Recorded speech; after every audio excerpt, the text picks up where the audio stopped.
အရန်ချစ်တဲ့အရန်ခဲလောက်တက်တဲ့မမရဲ့မောင်လေးဖြစ်ခွင့်ရတဲ့ဥရဇာနေဝင်တာအရန်ကန်ကောင်းတယ်လို့ပြောရမယ်ကြည့်လိုက်ပါဦးသူရဲ့နေရေးထိုင်ရေးစားရေးတောက်ရေးသွားရေးလိုက်အကုန်လုံးလိုက်ပြီးဂယူးဆိုင်ပေးတယ်မန်နေဂျာလည်းလိုက်လုပ်ပေးတယ်တဲ့ဥရဇာနေဝင်သူများနိုင်ကျင့်မှာဆိုလို့အနောက်ကနေကောက်ကောက်ပအောင်လိုက်ပြီးဖြည့်ဆည်းပေးတယ်တဲ့ဒီလိုမမမျိုးရှိတာဥရဇာအရန်ကန်ကောင်းတယ်ပြောရမယ်နှစ်ယောက်စလုံးကအပြိုကြီးအပြိုလူပြိုကြီးအပြိုကြီးနေမှာနော်ကြည့်သူ့အမလေးချစ်တတ်လိုက်တာသူ့မောင်လေးကိုလည်းဥရဇာနေဝင်ရတရားရန်ထိုင်တယ်လေသူ့ပုံစံတရားထိုင်မဲ့ရုပ်လည်းမပေါ့ဒါပေမဲ့လည်းကြည့်ရပါဦး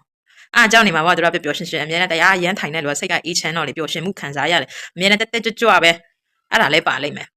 ကျမ်းမာပြီးမှလေအစ်စ်ဖြစ်တယ်ကွာလူကလေ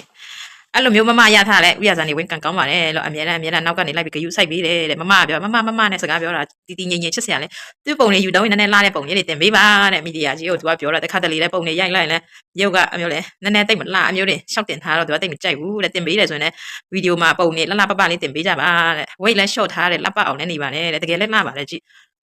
တက်တာရလာတယ်အရင်ငယ်တော့ကျမတို့သူတချင်သားတောင်မှဟိမနေဝင်းတချင်သားတောင်အဲ့ပုံစံပဲအခုလည်းအဲ့ပုံစံပဲ TikTok တွေလည်းမလုပ်တတ်တော့မမတော့မရှိ အင်တာဗျူးဖြေသွားတာလေရင်ကြက်တင်းငိမ့်နေစကားပြောတာလေချစ်စရာကောင်းတော့လေ ပါကတော့ Facebook မှာအဲ့လို TikTok တွေလည်းမလုပ်တတ်တော့မမတော့မရှိဘူးဒါပေမဲ့တငယ်ချင်းတွေကမမတင်တယ်လို့ထင်တာမမတင်လည်းမတင်တတ်ဘူးဒါပေမဲ့သူများပို့တဲ့အခါကျရင်တော့မမအဲ့လိုကြည့်လိုက်တာပေါ့နော်ဒါပေမဲ့လေတစ်ခါကျရင်လည်းအဲ့လိုတင်တဲ့ဟာကိုပရိသတ်တွေတိတဲ့ဟာနဲ့ပတ်သက်ပြီးတော့ကြိုက်တာလေးကြိုက်တယ်ခါကြလည်းပုံတွေကမကောင်းတဲ့ခါကြတော့လည်းမကြိုက်ဘူးပေါ့နော်ကိုရိုင်းကလည်းအဲ့လိုဝါသနာမပါတော့ကိုရိုင်းတော့တခုမှမတင်ဖြစ်ဘူးပေါ့ဒါပရိသတ်တွေကသူတို့မရဲ့နာမည်ကိုလုပ်ပြီးတော့တင်ကြတာမတခါမှတော့မတင်ဘူးလုပ်လည်းမလုပ်တတ်ဘူးဒီ TikTok တို့ဘာတော့အဲ့လိုခစ်စားနေတဲ့ခါကြတော့သူတို့တင်ပေးတာလည်းကောင်းပါလေလေပေါ့ဒါပေမဲ့တစ်ခါကျရင်လည်းအရန်ရုပ်ဆိုးတဲ့ဟာမျိုးတွေပါရင်လည်းစိတ်ညစ်တာ